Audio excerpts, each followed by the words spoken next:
Hello बच्चों। तो let's start another topic which is psychology as a science. और यही जो है फर्स्ट यूनिट का हमारा ये लास्ट टॉपिक है। So let's start. Psychology has been defined as a science of behaviour. ये हमने पिछले वीडियो में कवर किया था। But it is a science like physics, chemistry, biology और सम अदर डिफरेंट थिंग।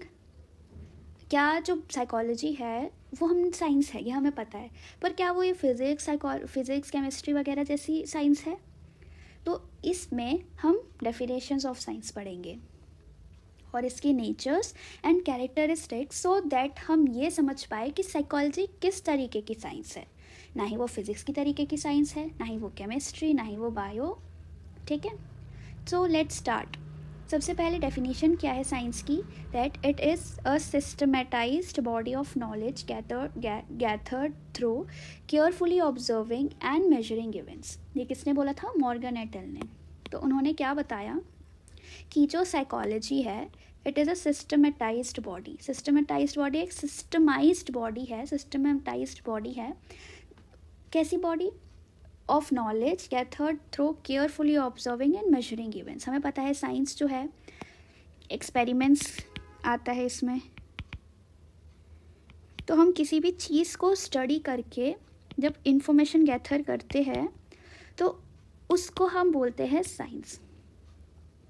अब जैसे हमने किसी की साइंस हमें पता लगानी है तो उसको हम पहले ऑब्जर्व करेंगे, हमारे ऑब्जर्वेशन पे हम उसको स्टडी करेंगे, फिर हम प्रेडिक्ट करेंगे उसके बारे में। कुछ ऐसे कुछ स्टेप होते हैं स्टडी करने के, साइंटिफिक स्टडी करने के। So it is called science. Science in an approach to knowledge based on systematic observation. Systematic observation मतलब किसी कुछ स्टेप्स होते हैं, guideline like ethics guidelines. Systematic observation उसे कहते हैं कि हम कुछ स्टेप्स जो है वो फॉलो कर रहे हैं किसी को ऑब्जर्व करने, तो उसको हम बोलते हैं सिस्टमैटिक ऑब्जर्वेशन। तो the sole aim of science क्या है एक्चुअल में? Is to classify, understand, unify the objects and phenomena of the material world. मतलब किसी चीज़ को सिंपलर फॉर्म में कन्वर्ट करना कैसे? या तो उसको क्लासीफाई करके, उसको समझ के, उसको यूनिफाई करके किसी भी ऑब्जेक्ट को उसको समझना, इसको साइंस बोलते हैं। By using a combination of accurate observation and experimentation, logic and intuition. Scientist seeks to understand the rules that govern all levels of natural universe. इतना समझ आया? अब आते हैं कैरेक्टरिस्टिक्स ऑफ साइंस। तो सबसे पहला क्या है इसका characteristic? Empirical observation. Empirical observation मतलब अभी हमने थोड़ी देर पहले पढ़ा था। एम्पेरिकल मतलब क्या? किसी चीज़ का एक्सपेरिमेंट करके उसको ऑब्जर्व करना। Like other disciplines of science, the discipline of psychology rests on experiment and observation rather than an argument, opinion or belief. अब जैसे हम किसी भी चीज़ को ऐसे ही प्रेडिक्ट नहीं कर सकते। जैसे एक डॉग है, हमने बोला वो लाइक ग्रीन वेजिटेबल नहीं खाता, ये कुछ लोग का बिलीफ है। हम फिर ये सुन के, ये ओपिनियन लेके या आर्ग्यूमेंट करके हम ये नहीं बता सकते हाँ यही बात है कि उसको ग्रीन वेजिटेबल पसंद है। हम क्या करेंगे? पहले एक्सपेरिमेंट करेंगे। जैसे कि उसके सामने दो तरीके का खाना रख देंगे, एक वेजीज का, एक नॉर्मल जो डॉग फूड होता है, तो ब्रेड, दूध, नॉन वेज टाइप। तो वो किसको प्रेफर करेगा? इसको, वेजिटेबल्स के अलावा को। तो हमने क्या किया? एक्सपेरिमेंट किया। उसके बाद हमने ऑब्जर्व किया कि डॉग एक्चुअल में क्या खा रहा है, उस तरफ से हमने प्रेडिक्ट किया।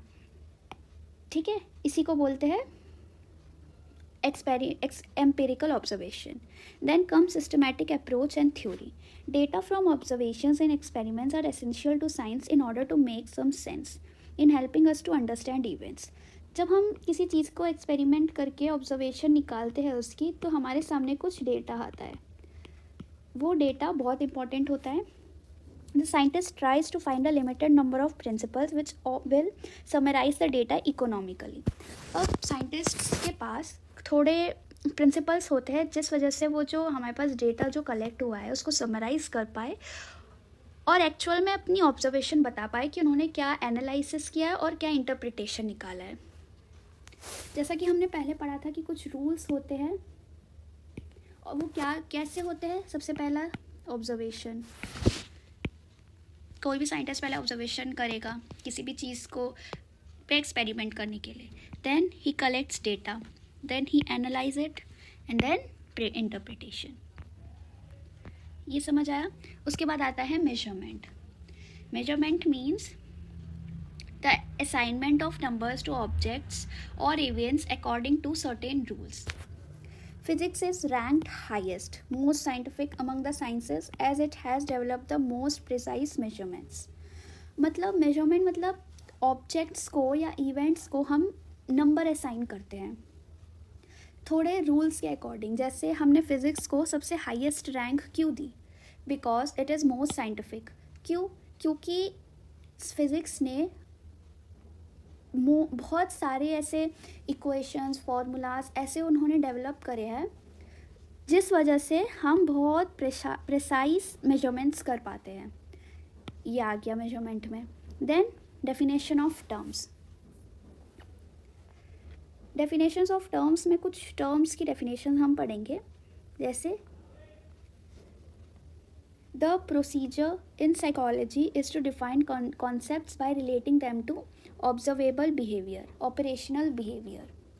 Definition: when we define a concept operationally, we define it in terms of measurable and observable operations. जैसे concept of length, height in physics and concepts like intelligence, motivation, personality in psychology are defined in terms of observable operations which can be performed to measure them. जैसे हम physics में क्या पढ़ते हैं, या तो length, heights, ये हम क्या करते हैं, हम measure करते हैं। इंटेलिजेंस, मोटिवेशन क्या करते हैं, हम ऑब्जर्व करके मेजर करते हैं। ये आ गया। Then psychology can not measure many behaviour such as bravery, friendship, love, beauty etcetera. अब जैसे हम height, weight, length, intelligence, motivation ये सब हम ऑब्जर्व कर सकते हैं, मेजर कर सकते हैं, पर कुछ ऐसी एंटिटीज़ होती हैं जिनको हम मेजर नहीं कर सकते, like friendship, bravery, love, beauty, etc. They can't be defined operationally. Okay. उसके बाद आती है कि जो साइकोलॉजी है वो एक अलग तरीके की साइंस है। Means psychology is a different type of science, it is a behavioural science. जैसे इन फिजिक्स और chemistry researchers investigate processes and events which remain stable and constant to a large extent. ये क्या possible करता है, ताकि वो हम किसी चीज़ को मेजर कर सकते हो और प्रिडिक्ट कर सके किसी एक्यूरेसी के साथ। पर ह्यूमंस के केस में ऐसा नहीं होता। बिहेवियर जो है ह्यूमन का, इट इज़ हाईली कॉम्प्लेक्स, हमने पहले पढ़ा था, not easily controllable and appears to be much more unpredictable than the reactions of physical and chemical substances. अब फिजिकल और केमिकल सब्सटेंसेस क्या है, उनको मेजर करने के लिए कुछ टाइप की एक्यूरेसी, डिग्री ऑफ एक्यूरेसी होती है, पर ह्यूमन बिहेवियर में ऐसा नहीं होता। इस वजह से क्या हो जाता है, and it appears to be much more unpredictable than the reactions of ये। The method used in psychological research include observation, interview, psychological testing, laboratory experimentation and statistical analysis. इतनी चीज़ें होती है साइकोलॉजिकल रिसर्च में। इसी वजह से इसको क्या बोला है, very much broad term. Okay, तो इसमें क्या आ जाएगी, इसमें हम मेन चीज़ें जो है वो हाईलाइट कर लेते हैं डेफिनेशंस ऑफ टर्म में। सबसे पहला क्या है, that the procedure in psychology is to define concepts by relating them to observable behavior, which is operational definition. Then when we define a concept operationally, we define it in terms of measurable and observable operations. Then psychology cannot measure many behaviors such as bravery, friendship, love, beauty, etc., as these cannot be defined operationally. Okay, then psychology is a different type of science which is known as behavioral science. फिर हमने क्या पढ़ा कि जो human behaviour है is highly complex and not easily controllable and appears to be much more unpredictable than the reactions of physical and chemical substances. The methods used in psychological research include observation, interviews, psychological testing, laboratory experimentation and statistical analysis. यहाँ तक समझ आया? अब psychology is categorized under the youngest group of scientific inquiry, the social behavioral sciences, which also include subjects like anthropology, economics, education, geography, history, linguistics, sociology, etc. Okay. First group of sciences में क्या आ जाते हैं? Like physical sciences, जिसमें हम कैसे subjects पढ़ते हैं? Physics, chemistry etcetera.